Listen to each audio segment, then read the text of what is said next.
Yeah. You requested some words, my brother? So maybe we can talk a bit about, yeah, like Lynette just said, the connections between art, music, the visual, and the audio,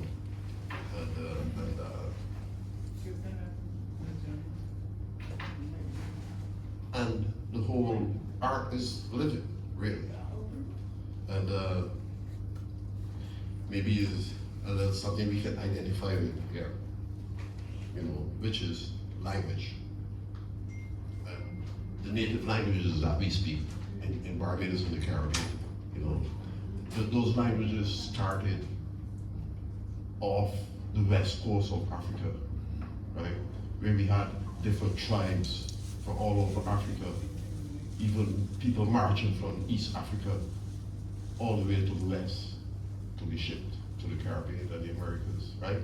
So people assembled there from different tribes with different languages and English, the language of the overlords. So out of all that, that's where our language in the Caribbean began. However, most history books about the Caribbean begin with Christopher Columbus. But let me tell you, when Europeans first arrived in Africa to start with, they didn't find no libraries and no universities and no books and all that kind of business, right? So what they ignored is the fact that African history is a living thing.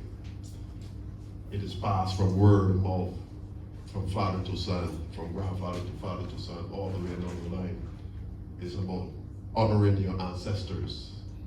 That's the basis of African language and religion.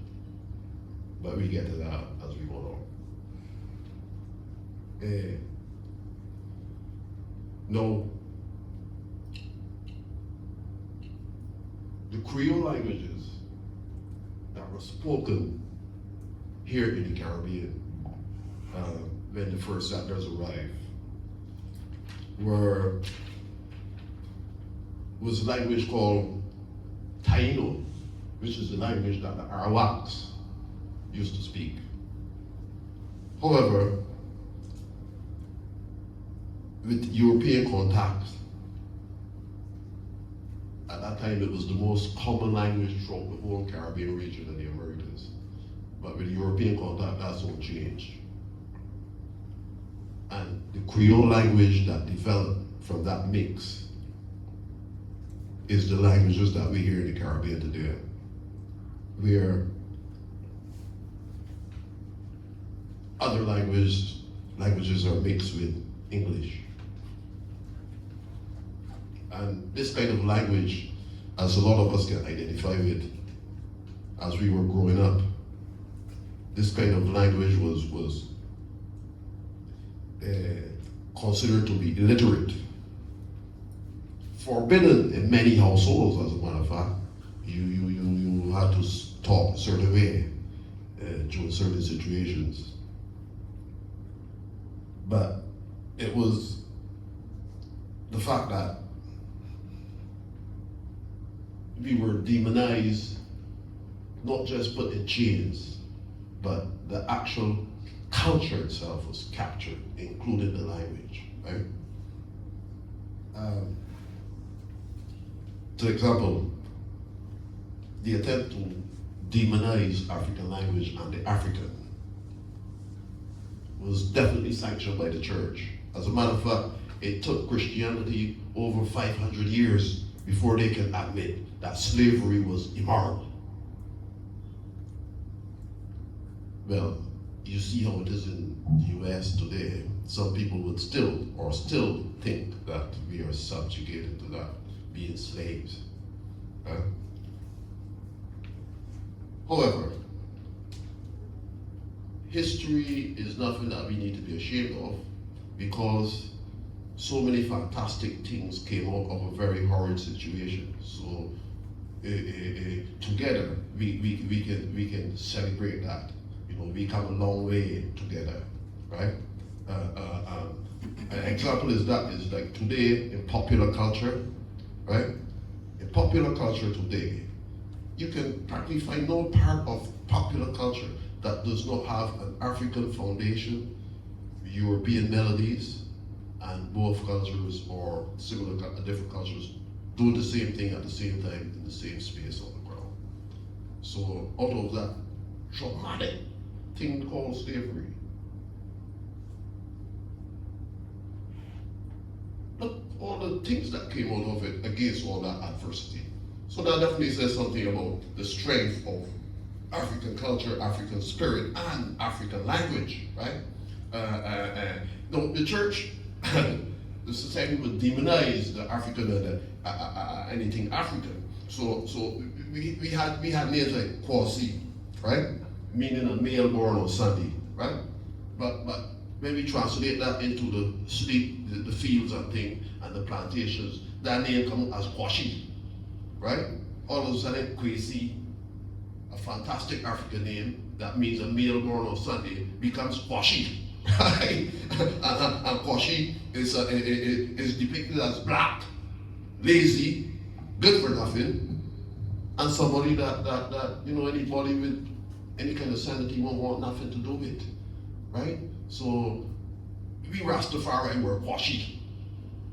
I remember in the 70s and thing where you could even put locks where, hey, your own family kick you out your house, right?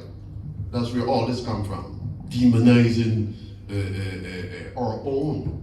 You know, we discriminate one another without even thinking about it, because that's the way that the system is. You know, you take a name like Bongo, for example. Bongo, Rastaman, right? Bongo is somebody who's stupid, uncivilized, right? Ain't got no education and learning, nothing. That's the bottom of humanity. Bongo. That you see the Rastaman so proud to live up to. Bongo Nati, right? Yeah, we embrace that. But, you know, with the help of Christianity, of course, you know, it was instilled in us a sense of a physical, cultural, and spiritual sense of inferiority, right? Up to this day, and living in Sweden for 30 years, I come back home to my land and I still see semblance of that. One example, I am trying to organize this and been coming for 6 years. 3 years ago, I go to the hotel here, Copper's Cove, at the reception to get some stuff, to pay to get stuff printed. No problem. All the 6 years I come in, no problem. I come this year, and there's a new receptionist. And I turn up, and immediately she says to me, we don't do that service here. I'm paid, right? No, we don't do that service here. You know, I don't understand how we can come to a point where we exclude one another so consciously and upfront like that. You know, that's something that is seriously wrong in this society. And it's not that we don't understand our history, right? It is that we have lost our spirituality. Because as it is right now, it ain't nothing to do with black and white or color or racism or that. It has to do with what kind of human being are you? Anyhow, language is a very powerful thing. And we get back to that. No. The vital difference between African religion, for example, and Christianity is that African religion and culture was always open. So African religion and culture is able to absorb and take in other religions and other cultures without losing its foundation. So it's no wonder that when we were brought here across the Middle Passage, it's no wonder that the parts of our culture that we maintain that were so foundational is what you see today. It's the fact that it's the fact that we were never a people of hate, because African religion and African culture is all about absorbing acceptance, right? Because the African culture and religion has a spiritual grounded sense, so the African feels like he can open up to anyone without losing himself. There's no fear of that, and that's the reason why we have survived over the last 500 years. Anyhow, we talking about language. No.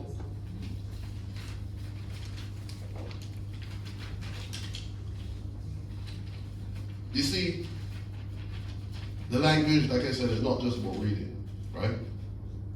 We read in a lot of different ways. Language is spoken in a lot of different ways. When the slaves were brought from Africa to the New World, they also brought with them a tradition of their own, in like African songs and stuff, and singing in the cotton fields and the sugarcane fields, which evolved into what we know today, like America, for example, that evolved into the blues, what we know as the blues today. That comes directly from that, yeah? And we can translate that to any part of our culture. When it comes to Barbados, what we do for our traditional music, our roots music, for example, what we should call tuk band, right? That's music that we were allowed to play on holidays, on Sundays, at that time when we were slaves, because the Europeans quickly realized that the drum can talk, that music can talk, right? So we can send messages with the drum and the music, band them. All instruments practically were banned, right? It's only that on holidays and that the slaves were able to get a drum and enjoy themselves a little bit, and that's where Carnival came, right? Carnival came out of all that. But in Barbados, it evolved as Cuban music. In Cuba, salsa. You know what I mean? In America, the blues, right? Wherever you go in the world, that the African has been integrated into, they always come popular culture. Right? So popular culture, as we know it, let's take music for example, could never happen without that merging of African roots, European melodies, and a new experience together. That's where we get rock and roll, that's where we get blues, that's where we get every piece of popular culture that we know. And don't tell me about,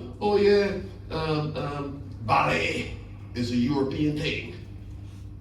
My friend, you should really see some of those African drum and dance groups performing. Then you would understand where ballet came from.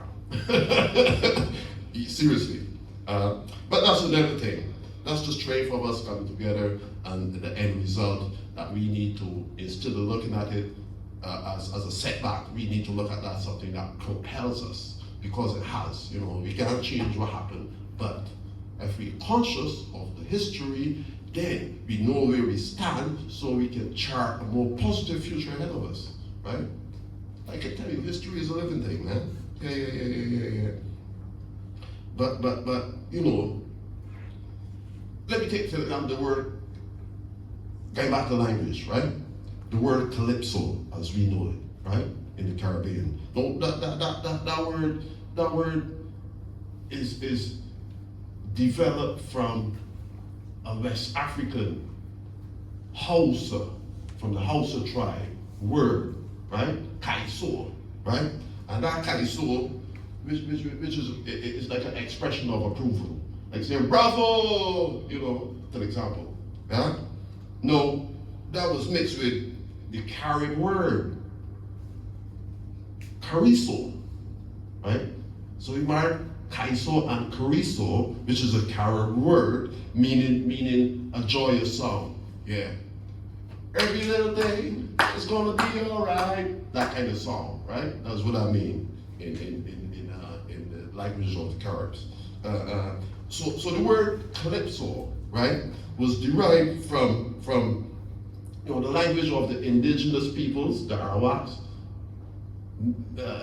melting with that West African Hausa language from the slaves, and English. So all of that comes calypso, right? Kaiso, and yeah, the words merge like that. But mind you, this calypso that we're talking about in the Caribbean, this has nothing to do with calypso from Greek mythology or something like this.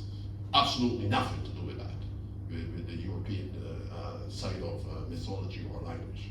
So, in fact, the languages that we speak in the Caribbean are well, luckily for the last 60 or 70 years, we have become, you know, politically, socially sophisticated enough that we can take charge of our own political and social, and in a lot of cases, economic destiny as well. So out of all that, we get, you know, Cabo Graffit, you know, we get Derek Walcott. You understand? You understand what I'm saying to you, right? Because now, in the last 60 years, we're able to write our own history. Forget about Columbus discovered. He didn't discover one thing. When he came here, there were people here, there was culture here, there was language here, there was all them things. But of course, we've written all of history. So it's important not only to know who we are and where we came from, but it's also important to know where we stand and what's in the future for us. Yeah? And like I said, history is a living thing, so that means that the future consists of us all playing a part. Remember, it's about what kind of human being you want to be. It's not about the color of the skin. And you see, Trump used to be, in America, they would be shooting black people and the police and without any fear. Now they're shooting white women in their faces without any fear. It's not about black and white, this part. This is about what kind of human being you are. And my friend, I must tell you, I do not know of no tough guy, no bad guy. And I have been to jail already, let me tell you. I had one night in jail because I didn't pay a fine, so I had one. But I can guarantee you that I have never yet met no bad boy, no tough guy, no bad man who wants to sit for a minute in no room 6 by 8 where the system is telling him when to eat, when to shit, when to read. Your life is worse than a dog. So even in Sweden, the dogs live indoors. At 3 o'clock in the morning, the dog, hey, you gotta take him outside. Don't care if it's snowing, snowstorm or what. Otherwise you get charged. So to live that kind of life and to be that kind of human being, I don't care how much bravado you show me. Every man got to deal with his own. Well, sometimes you wonder if some people got conscience, but you know, I don't know no bad man that want to be locked up. So why do them kind of deeds in the first place? So that's about the history, knowing where we came from, so we know where we stand, so we know how to proceed into our future. And believe me, being an adverse kind of human being is not the way we need to go. There's no gain from that, and we have seen that from history, and we have seen that from languages.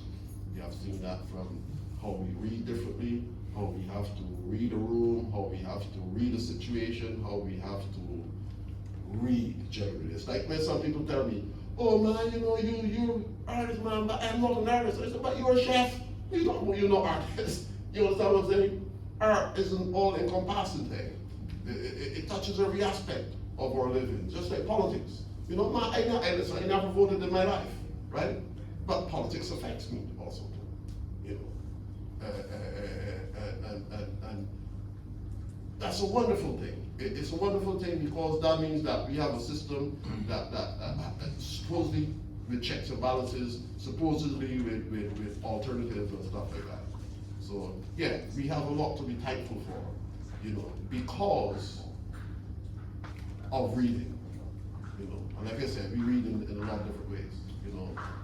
Listen, Bob Marley is one of the chief exponents of Caribbean language. worldwide, right? The language that he speaks in his music, that is language that is now spoken in China. Yeah. But yeah, we're gonna continue on the program here. You said you wanted some words. You got some words from me, my friend. And We're ready. and now we get back to some music. Yeah.